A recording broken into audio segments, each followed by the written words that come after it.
Okay, so I've seen a lot of Reddit posts along the lines of I used to sing 10 years ago, I used to sing when I was a kid, and I took a break, life kind of got in the way, something's happened.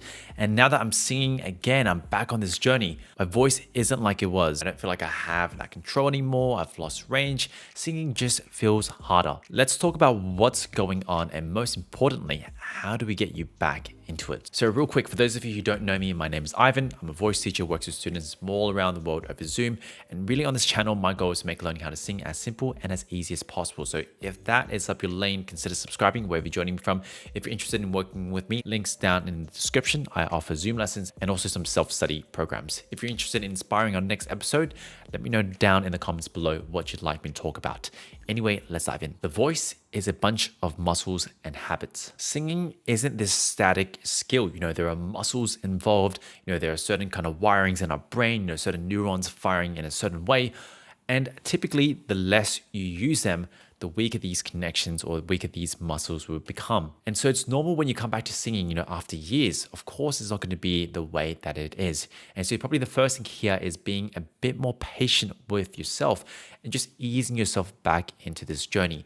Maybe this is, starting with songs that are a bit easier in a slightly lower key, maybe going through some scales and kind of starting there, or even just scaling back how much you're practicing rather than going for hours and hours, going for 5 to 10 minutes and slowly ramping up yourself here.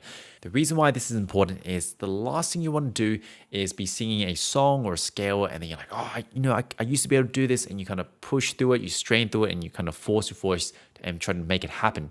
And what this can do is it starts to create, a cycle of frustration, but also, bad habits. You start to create bad habits that weren't there to begin with. Now, I mentioned that there are certain, wirings, certain muscles involved in singing. And so to really get your voice back into shape, why not this time, instead of just singing songs, instead of just doing things and hoping for the best, why don't we introduce some structure, some plan, and most importantly, some more intention when it comes to redeveloping the voice? And this brings me to my second point, which is let's dive deeper into your fundamental technique. Because here's the thing, I've worked with countless singers who would tell me, how good their voice used to feel, how easy things used to be in their prime.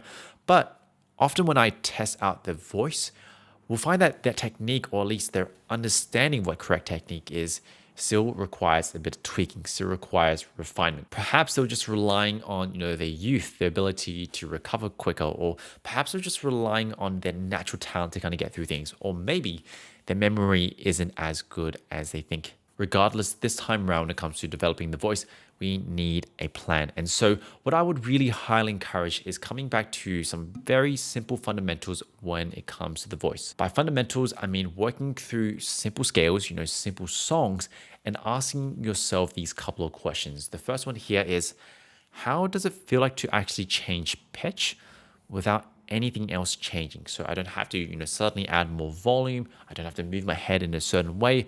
I don't need to open my mouth really big unintentionally. I don't need to go crazy with my support. Just change pitch. How does that feel? So the second question is, how does it feel like to change volume? Bring those chords together a bit more, and to do it without adding any unnecessary tension. And the third one here is just doing this over stable, smooth airflow. Now, if this sounds new to you, I have talked about some of these concepts in more detail. Just go through some of the past episodes, especially episode 129, when we're talking about how the voice stretches and changes pitch. That's usually a place where most people haven't really kind of explored the voice in this way.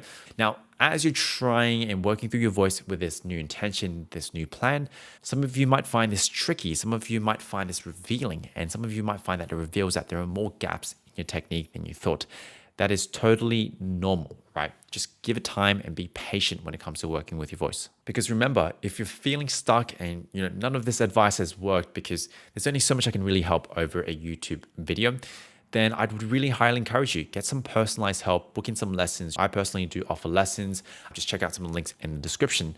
Often I find that, people who have had a decent voice in the past, there's a certain, feeling or resistance against booking lessons because, maybe they've done it in the past, right? And so they should be able to figure it out on their own now. But things have changed, and perhaps this is an opportunity for you to get better.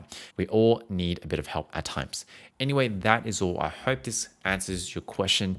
and hopefully gives you some next steps with your singing journey. If you're on the podcast and you found this useful, leaving a 5-star really means the world to me, and it just helps this podcast grow. If you're watching from YouTube or any other social media, just giving a like or a share, all of that would really, really mean the world to me. Apart from that, my name is Ivan. I'm your voice teacher. I'll see you next week. Take care.